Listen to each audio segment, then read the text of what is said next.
so this is the second issue of the Transformers the movie adaptation.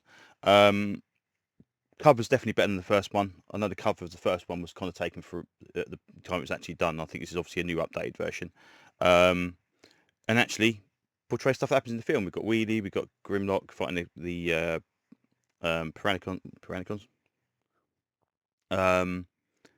So yes, really nice. Unfortunately, that's kind of the only good thing about this. Again, problems exactly the same problem with the first issue. It kind of tells the story of the movie, but leaves even more chunks out than previously. So um, so yeah, so we see Galvatron was transformed, and obviously we've got a load of other robots there, but we don't really know we've got else got turned into Cyclonus and Scourges, or the sweeps as it were. The coronation of Starscream. We don't get the line, which is, if you know the film, it's like, who disturbs my coronation? What coronation? This is bad comedy, or whatever he says. And then destroying Starscream, he kind of just falls apart. If this was a modern book, Starscream disintegrating would have been the entire page, and then maybe 3 panels along the bottom that kind of overlapped it, with the crown falling down the stairs, or like 2 panels and Galvatron stepping on the crown at the end of it. Everything is just so small and kind of really like, yeah, just get over and done with. Get over and done with. There's no kind of epicness to it. Starscream dying should be important. And obviously the dialogue's out of order anyway, because they know he's Galvatron. They don't know he's Galvatron until he comes here. Which is the first niggle. I swear the actual first shuttle escaping is a thing, because I thought this was a section where that robot, time out on the thing. I thought that this section here where they defeat these meteorites to kind of make them turn away. I thought that was a bit where they blow the ship up, but obviously apparently that happened later on, so I don't actually remember that part of it off the top of my head. I've got to rewatch it anyway, so that's fine. The other unforgivable thing I can't believe is they keep getting the colouring wrong. I mean, how difficult is it to get the colouring right for each robot? It's just ridiculous. I mean, it's like colouring Spider-Man purple some panels. It makes no bloody sense at all. When they arrive on Junk, they crash into the water like they do. They come out.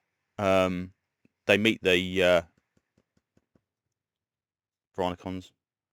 What am I calling Piranacons? I don't know if that's, I can't remember. Sharkticons. God, what Piranacon? That's weird. Piranacon. Sharkticons. But we don't get Bar Weep Ninibon. We don't get any of that. The universal greeting. That's completely negated. Again, that's kind of not necessarily important, but again, it's a fundamental part of the film everyone seems to remember. And then instead of just being Cup and Hot Rod going into the chamber with the Quintessons, which again, guilty or innocent feeding for the Sharkticons. That's line's missing. The Dinobots are there already, so we don't get a cut back to the Dinobots moving around looking for these lot, meeting Wheelie. Wheelie takes them to the thing. Grimlock smashes the door down, crushes the little Inquisitor chappy, whatever he's called, and that's it. They just seem to be there and kind of stand around and wait, and then they're kind of like, "Oh, are you on Wheelie?" It's like, this is literally the first panel Wheelie appears.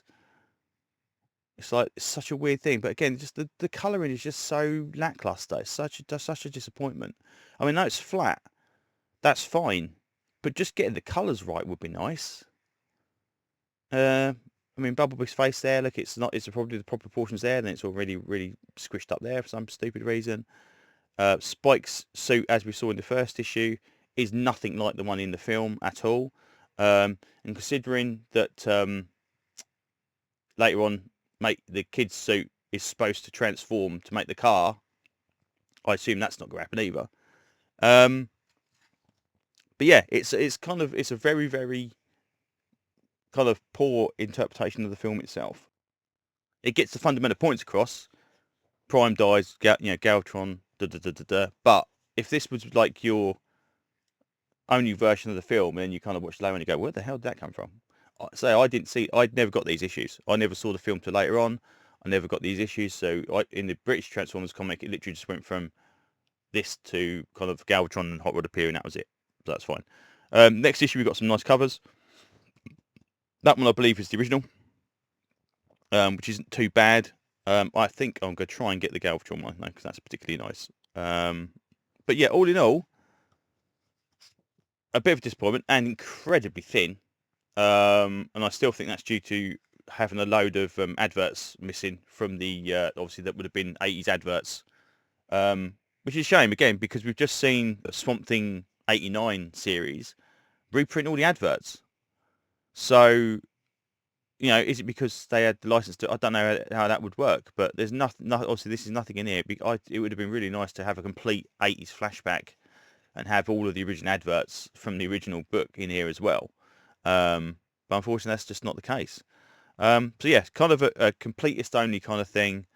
It's over in one more issue, so obviously I'm going to pick the last issue up, and it'll go in the box with all the other Energon Universe stuff. But yeah, quite disappointing. I'm kind of glad, really, that I didn't kind of read this back then, because I think by the time this had appeared, so I think Andy Wildman Jeff Senior was definitely doing stuff for Transformers in the UK. Andy Wildman may have been doing stuff for Transformers in the UK, and compared to this is just too rigid, too stiff. I know they're supposed to be robots, but they're more drawn like the toys than actual characters, which is a real shame. So anyway, I think that's enough rambling for now. So thanks for listening, and hopefully I'll see you on another video very, very soon. Bye bye.